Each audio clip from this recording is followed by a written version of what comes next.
நான் ஒரு அறிவுரையை சொல்கிறேன் என்னுடைய சகோதரருக்கு. அவர் அதை ஃபாலோ பண்ணார்னா அவருக்கு நல்லது, எங்களுக்கு நல்லது அப்படின்ற மாதிரி ஒருத்தர் பேசியிருக்காரு. யார் அவர்? யாருக்கு என்ன அட்வைஸ் செய்திருக்கிறார் பார்த்துருவோம் வாங்க. முதல்வர் மு.க. ஸ்டாலின் அவர் தான். இப்போ அவர் பி.டி. ராஜன் அவர்களுடைய வாழ்க்கை சரித்திரத்தெல்லாம் சொல்கிற மாதிரி வாழ்வே வரலாறு அப்படின்ற ஒரு புத்தக வெளியீட்டு விழாவில் கலந்துக்கிட்டாங்க. அந்த மேடையில் பேசும்போது அவரை பற்றி வாழ்த்திலாம் பேசுகிறாங்க. அவர் எப்பேற்பட்டவர், அந்த மாதிரி நாமளும் அவங்களுடைய வாரிசுகள் தான், பிடிஆர் மட்டும் வாரிசு கிடையாது, நம்மளும் அவருடைய வாரிசு தான், திராவிட வாரிசுகள் நம்மலாம் அப்படின்ற மாதிரிலாம் பேசியிருந்தாங்க. கடைசியாக அட்வைஸ் போட்டார். யாருக்குன்னா பழனிவேல் தியாகராஜன் அவர்களுக்கு. அமைச்சர் பழனிவேல் தியாகராஜன் அவர்கள் வாதத்திறமை மிக்கவர், படித்த அறிவாளி.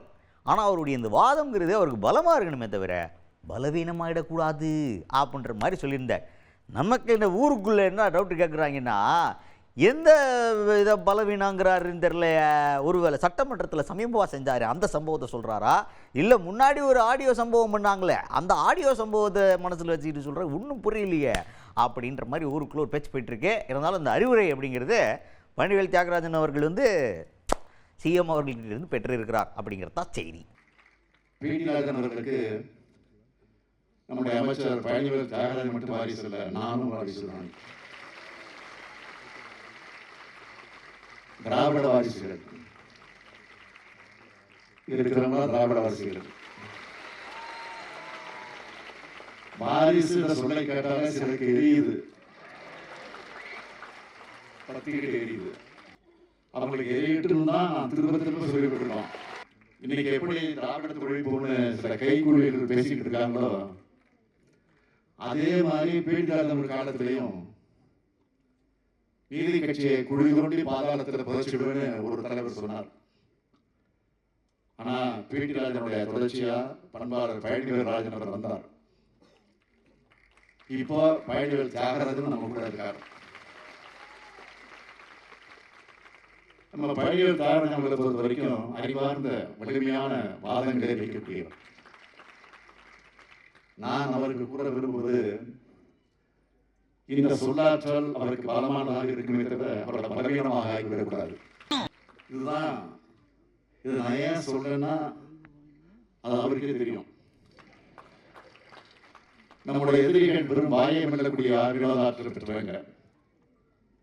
அவங்களோட அவதூறுகளுக்கு உங்களுடைய சொல்லால் அது அவலாக ஆகிவிடக்கூடாது என்பதை கடகத்திற்காக மட்டுமல்ல, உங்க மேல் இருக்கக்கூடிய அக்கறை கொண்டவராகவும் அறிவுரை வழங்கி கடமைப்பட்டிருக்கிறார்.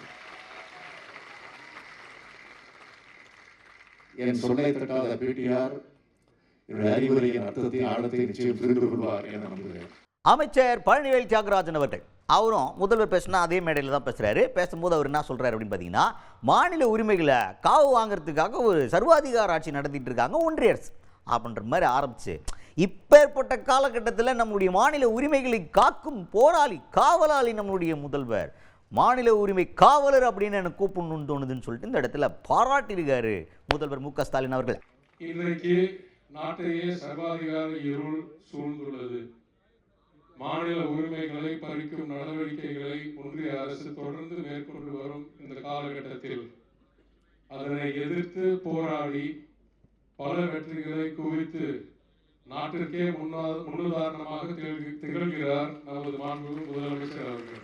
அதற்கு மிக சமீபத்திய உதாரணமாக முதலமைச்சர் அவர்கள் வழிகாட்டுதலில் தமிழ்நாடு மேற்கொண்ட சட்ட போராட்டத்தின் விளைவாக மக்களால் தேர்ந்தெடுக்கப்பட்ட அனைத்து மாநில சட்டமன்றங்களின் மாண்பை காக்கும் வகையில் உச்ச நீதிமன்றம் வழங்கிய தீர்ப்பை கூறலாம். அவர் மேற்கொண்டு வரும் இத்தகைய முயற்சிகளை பார்க்கும்போது உத்தரவு கலைஞருக்கு மிகவும் பிடித்த பிரதமரான திரு வி.பி. சிங் அவர்களை நான் சமூக நீதி காவலர் என்று அழைப்பதை போல் நமது மாண்புமிகு முதலமைச்சர் அவர்களை மாநில உரிமை காவலர் என்று அழைக்க தோன்றுகிறது.